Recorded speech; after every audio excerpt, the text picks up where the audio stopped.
Hello, good morning students. How are you? We hope all of you are fit and fine and enjoying our YouTube channel. जैसे कि बेटा आप सबको पता है कि हमने लास्ट लेक्चर में वेव ऑप्टिक्स का एक बहुत इंपॉर्टेंट टॉपिक हाइगन प्रिंसिपल की हेल्प से लॉज ऑफ रिफ्लेक्शन को प्रूव किया और रिफ्लेक्शन कैसे कैसे होता है वो डिस्कस किया हाइगन प्रिंसिपल की हेल्प से।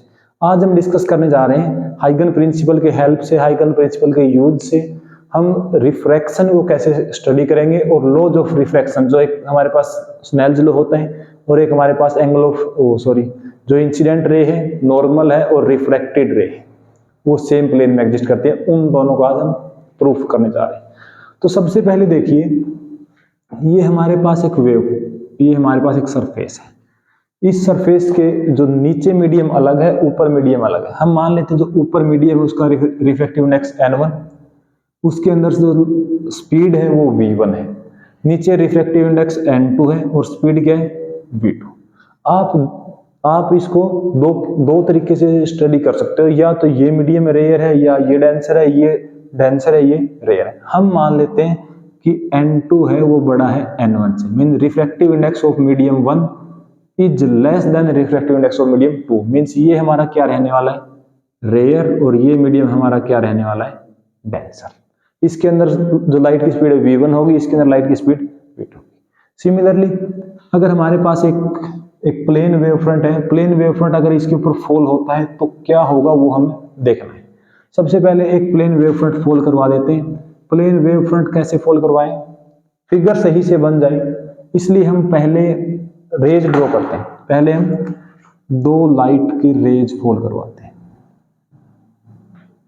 दो लाइट की रेज फॉल करवा रहे हैं ताकि हमारा फिगर सही से बन जाए। ठीक है, ये हमारे पास क्या इंसिडेंट रे। अब हमें ये पता है कि वेव फ्रंट है वो इंसिडेंट रे के परपेंडिकुलर होता है, इसलिए हमने ये ड्रॉ किया ताकि हम ये बना सके। ये हमारे पास क्या है, बिल्कुल plane wave front, plane wave front और प्लेन वेव फ्रंट यहां पर फॉल हो गया। ये थोड़ा बीच वाला सीधा नहीं है, इसको सीधा। तो ये हमारे पास क्या आ गया वेव फ्रंट, मीन्स ये एक वेव फ्रंट है ए बी, ऐसे मूव करता हुआ आ रहा है और जो हमारा एक सरफेस है उसके ऊपर फॉल हो रहा है। उसके जो नीचे मीडियम अलग है, ऊपर मीडियम अलग है। जो मीडियम ऊपर है वो रेयर है, नीचे वो डेंसर है, इसलिए हमने पहले रेज ड्रॉ की। आप पहले वेव फ्रंट भी ड्रॉ कर सकते थे, सिंपल वेव फ्रंट, और फिर ये लाइन्स, फिर इनकी थोड़ी हाइट ऊपर नीचे हो जाती, इसलिए हमने पहले ऐसे ड्रॉ कर दिया। आपको भी ऐसे ही ड्रॉ करना है ताकि फिगर गलत ना हो। चलो अब समझो, ये वेव फ्रंट है और इस वेव फ्रंट का जो पॉइंट ए है वो इस सरफेस के ऊपर फॉल हो चुका है। अब ए को कहां मूव करना है, डेंसर मीडियम में, क्योंकि यहां पर रिफ्रैक्शन होना है। रिफ्रैक्शन होगा तो ए कहां मूव करेगा, नीचे। अच्छा, बी कहां मूव करेगा, बी को अभी रेयर मीडियम, यहां लिख देता हूं मैं, ये रेयर मीडियम और ये डेंसर। बी को अभी कहां मूव करना है, रेयर में। ए को कहां मूव करना है, डेंसर में। मान लो टी टाइम में बी यहां पहुंच जाएगा, कहते बी डैश, बी उस पॉइंट पर पहुंच गया, बी डैश पॉइंट पर। ठीक है, उस टाइम में ए भी डेंसर मीडियम में चलेगा। ए डेंसर मीडियम में चलेगा, डेंसर मीडियम में स्पीड कम होती है, मींस जो ये डिस्टेंस है और जो ये पाथ ट्रेवल करेगा वो दोनों सेम नहीं होंगे, क्योंकि डेंसर मीडियम है तो पाथ कम आएगा, रेयर मीडियम है तो पाथ ज्यादा। तो ये कितना पाथ चला है, इसको हम कहते हैं v1 स्पीड है मीडियम में, t टाइम है, तो speed distance speed into time. अच्छा, इस पॉइंट की बात करें, ये कहां चलेगा, नीचे। अब एक चीज देखो, इसके जो वेव फ्रंट प्रोड्यूस होंगे स्फेरिकल वेव फ्रंट प्रोड्यूस होंगे। कैसे वेव फ्रंट प्रोड्यूस होंगे, स्फेरिकल। इसके भी कैसे प्रोड्यूस होंगे, क्योंकि दोनों हमारे पास हाइगन प्रिंसिपल में हमने पॉइंट कंसीडर किए हैं। पॉइंट कंसीडर करें तो हाइगन प्रिंसिपल के अकॉर्डिंग पॉइंट है वो हर एक पॉइंट सोर्स की तरह ट्रीट करेगा। वेव फ्रंट कैसा रहेगा, स्फेरिकल। मींस ये एक्चुअल में तो बहुत बड़े बड़े स्फेयर्स हैं। ठीक है, अब ये कहां चलेगा, ये नीचे चलेगा। ये नीचे चलेगा तो क्या ये v1t सेम डिस्टेंस चल पाएगा, सेम डिस्टेंस नहीं चल पाएगा, थोड़ा कम डिस्टेंस ट्रेवल कर पाएगा। मींस ये भी बनाया देगा स्फेरिकल वेव फ्रंट, लेकिन ये ज्यादा डिस्टेंस ट्रेवल नहीं कर पाएगा। उसके रिस्पेक्ट में इसकी डिस्टेंस थोड़ी सी कम होगी। मान लो टी टाइम पे ये यहां पहुंच गया, ये यहां पहुंचा, ये यहां पहुंच गया, ये यहां पहुंचा, तो हम इनके ऊपर टेंजेंट ड्रॉ कर दें तो ये हमारे पास क्या आ गया, वेव फ्रंट। अब ये ऐसे, सॉरी, इसके बिल्कुल पैरेलल, इसके बिल्कुल पैरेलल ऐसे चला जाएगा। मींस ये हमारे पास क्या था, इंसिडेंट वेव फ्रंट। और अगर हम इसके ऊपर रेज ड्रॉ कर दें, एक सेकेंड, तो ये हमारे पास क्या हो गया, refracted wave front. Means actual में ये मूव तो ऐसे करना था, लेकिन ऐसे यहां तक आया, ये पॉइंट इसके ऊपर फॉल हो गया, अब ये आराम से चलेगा। मींस ये आराम से ये भाग के तो ऐसे ऐसे इस, अब ये दोनों डेंसर मीडियम है, तो अब ये दोनों सेम स्पीड से आगे निकल जाएंगे। तो ये फिगर ड्रॉ करना थोड़ा सा मुश्किल है। आपको क्या करना है, पहले रेज ड्रॉ कर लेनी है, क्योंकि रेज फॉल होंगी वो डायरेक्ट मींस अपने पाथ पर नहीं चलेंगी, थोड़ा सा नॉर्मल की तरफ बेंड हो जाएंगे, तो ये भी नॉर्मल की तरफ, और फिर आप उनके ऊपर प्लेन वेव फ्रंट ड्रॉ कर देना, वो आपके लिए आसान रहेगा। अब अगर हम इसके अंदर कैलकुलेशन करें, तो वेव फ्रंट जिस एंगल पे फॉल होता है उस एंगल को हम क्या कहते हैं, angle of incidence. Wave front जिस एंगल पे रिफ्रैक्ट होता है, यहां आके क्या हो गया, रिफ्रैक्ट, तो ये क्या एंगल, एंगल ऑफ रिफ्रैक्शन। ये वेव फ्रंट है, ये रेज है, तो एंगल 90, ये रेज है, ये वेव फ्रंट है, तो एंगल 90। ठीक है। अब अगर हम बात करें, सबसे पहले ये फील करो आप एक बार कि ये वेव फ्रंट आया कैसे। ये हमारे पास एक वेव फ्रंट आया, प्लेन वेव फ्रंट, ये इस पॉइंट पर पहुंच गया। जब ये इस पॉइंट पर पहुंचा, तो ये वाला पॉइंट इस सरफेस के ऊपर फॉल हो गया। मींस इसको कहाँ होना है, रिफ्रैक्ट, इसको डेंसर में जाना है। ये अभी यहां मान लो बी है, बी अभी रेयर में चलेगा, मींस इसकी स्पीड ज्यादा होगी, इसकी स्पीड कम होगी, तो ये क्या हो जाएगा, ऐसे हो जाएगा। फिर ये दोनों कहाँ आ गए, डेंसर में, अब दोनों की स्पीड सेम है, तो ये नीचे चला जाएगा। ठीक है, अब थोड़ा आपको फील हो गया होगा।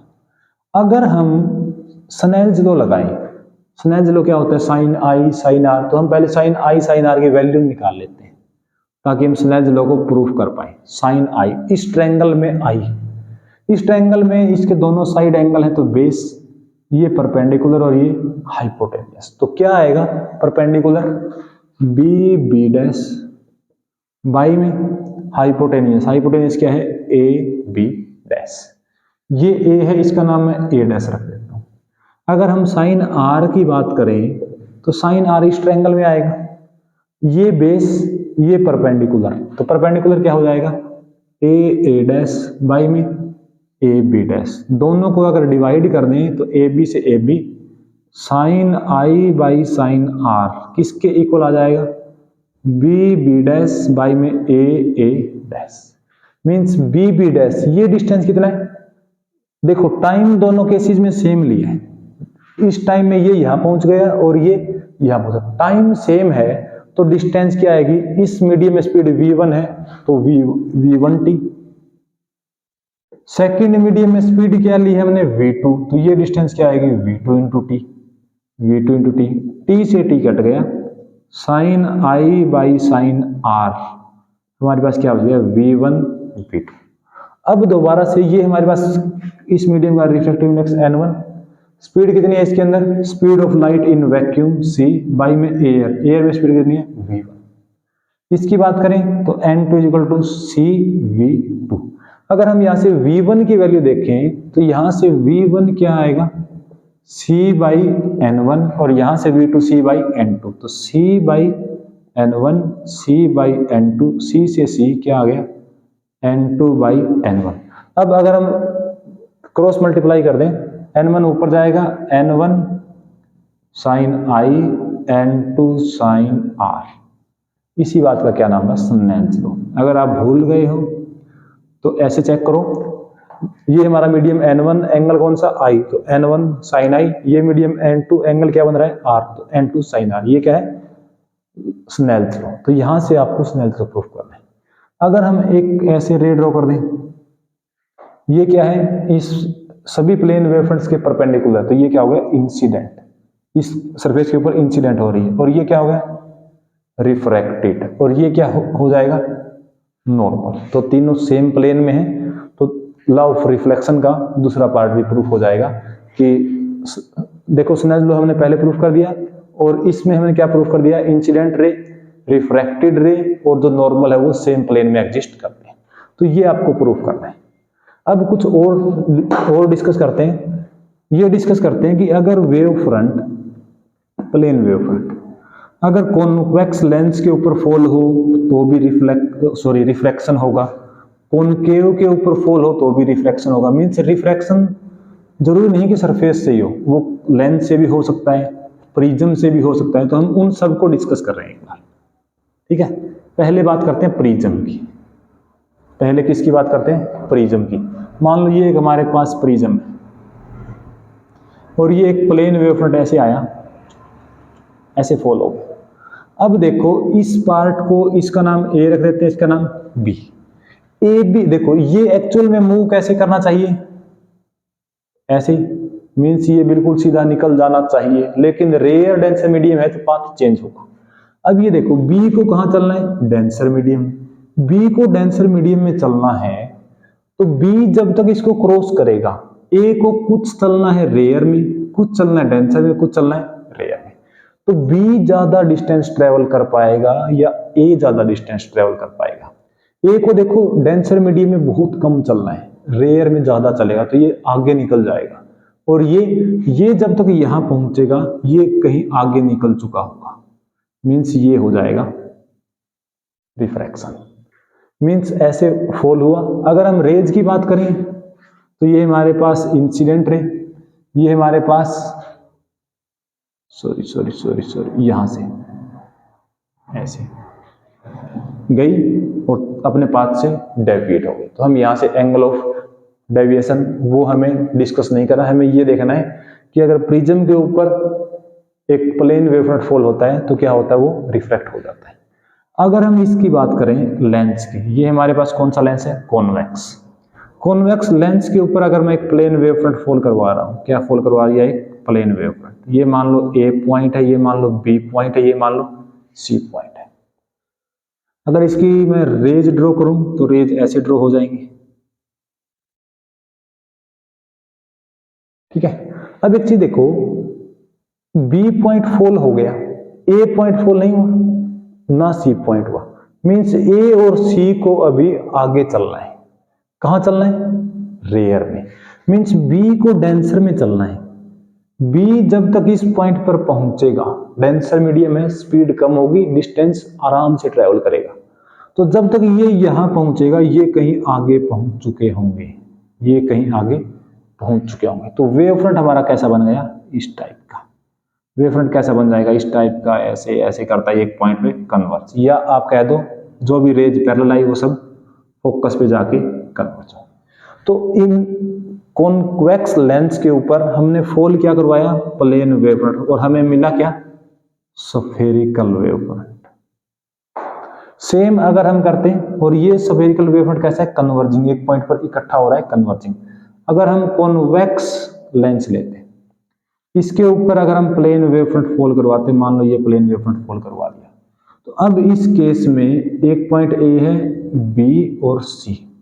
बी को डिस्टेंस भी कम ट्रेवल करना है और बी को रेयर में भी चलना है। मीन्स जब तक ए और सी इनको कहां चलना है? डेंसर में। डेंसर में चलेंगे तो जब तक ये यहां तक पहुंचेंगे बी इनसे कहीं आगे पहुंच चुका होगा। तो वेव फ्रंट कैसा बनेगा? इस टाइप का। तो ये हमारे पास क्या हो गया? डाइवर्जिंग वेव फ्रंट, या आप डाइवर्जिंग भी और स्फेरिकल भी, या आप सिंपली ऐसे समझ सकते हो कॉन्वेक्स लेंस कैसा है? कन्वर्जिंग, कन्वर्ज करेगा रेज को, और रेज के परपेंडिकुलर क्या होते हैं हमारे पास? Wave front. तो ये थे हमारे पास रिफ्रैक्शन बाय यूजिंग हाइगन प्रिंसिपल। तो आपको ये करना है, जो सबसे इंपॉर्टेंट है, एक बार फिर से मैं आपको गाइड कर दूं, जो सबसे इंपॉर्टेंट टॉपिक है वो लॉज ऑफ रिफ्लेक्शन या laws of refraction by using हाइगन प्रिंसिपल, इनका प्रूफ करना आता है हर बार सीबीएसई बोर्ड और एचबीएसई बोर्ड में। तो आई होप आप इनके ऊपर थोड़ा फोकस करेंगे और आपको समझ आया होगा। Okay, thank you so much, have a nice day, keep enjoying, keep sharing.